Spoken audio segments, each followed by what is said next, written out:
High, তোমরা সবাই কেমন আছো? আশা করি ভালো আছো। আমার নতুন একটা ভিডিওতে তোমাদের সবাইকে স্বাগত। সকালে গপুকে দেখিয়ে গুড মর্নিংটা শুরু করলাম।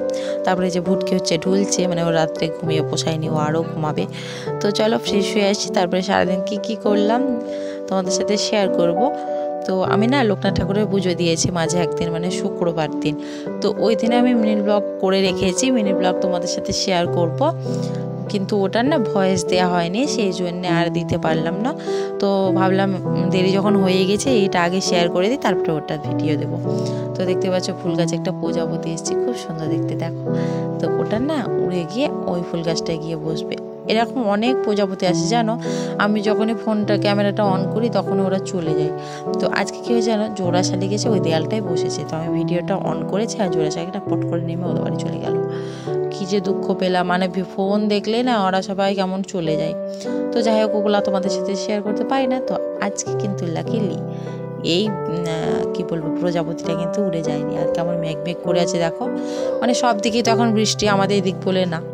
আর বৃষ্টির জল পড়ে পড়ে না কেমন দেখো, এই দিকটা আমাদের শ্যাওলা পড়ার মতো হয়ে গেছে। আসলে এই দিকটা একটু উঁচু, জলটা থাকে না, করে এদিকে নেমেই চলে আসে, কিন্তু তবু কেন যাই না, মানে সারাদিন রাত হচ্ছে বলে বোধ হয়।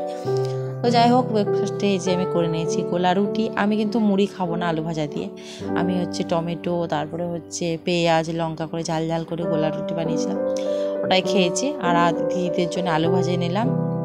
তো আমি একবারে ওই একটার দিকে ভাত খেয়ে নেবো। তো আজকে হবে চিকেন, এখানে আছে ওই 900 950 মতন হবে, 1 কেজি নেই, 1 কেজি একটু কম আছে।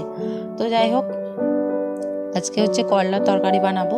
কালকে যেন অনেক সবজি দিয়ে করলার তরকারি বানিয়েছিলাম, অনেক সবজি ছিল, তো ওগুলো দিয়ে করলার তরকারি বানিয়েছিলাম। আমার না খুব ভালো লেগেছে খেতে, মানে বাড়ির সবারও ভালো লেগেছে। আর একটু তরকারি টাইপের করেছিলাম, ঝোল না। তো আজকে ভাবলাম আজও একটু বানাই, সেই জন্য আলু দিয়ে বানাচ্ছি। আজকে সেরকম সবজি কিছু নেই, তো ভাবলাম শুধু আলু দিয়ে বানাই, কিন্তু একটু বেশি তেতো লাগবে জানি। আর শুধু আলু দিয়ে বানালে, অনেকগুলো সবজি দিলে না অত তেতোটা বোঝা যায় না। তো যাই হোক, আজকে ওই আলুর তরকারির মতন করেই বানাবো। তো আজকেও ভালোই হয়েছিল মোটামুটি। আমি যখন ভয়েসটা দিচ্ছি তখন আমাদের খাওয়া দাওয়া কমপ্লিট, তো বেশ ভালোই হয়েছিল। তারপরে এই যে আমার চিকেন কষানো হয়ে গেছে, তেলও ছেড়ে দিয়েছে, দেখতেই পাচ্ছ।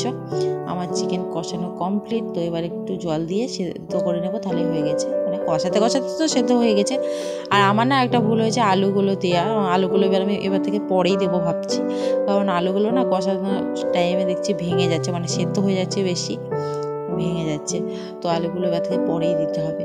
তো এই যে তরকারি হচ্ছে আলু করলার তরকারি, আর এই যে লাল লাল চিকেনের ঝোল, আর ভাত কমপ্লিট হয়ে গেছে আজকের রান্না। তো এখন আমি খাওয়া দাওয়া করবো, মানে সবার জন্য খাবারটা বেরিয়ে নেব। তো আজকের মতো এইটুকু, দেখা হবে অন্য কোনো ব্লগে। তো টাটা।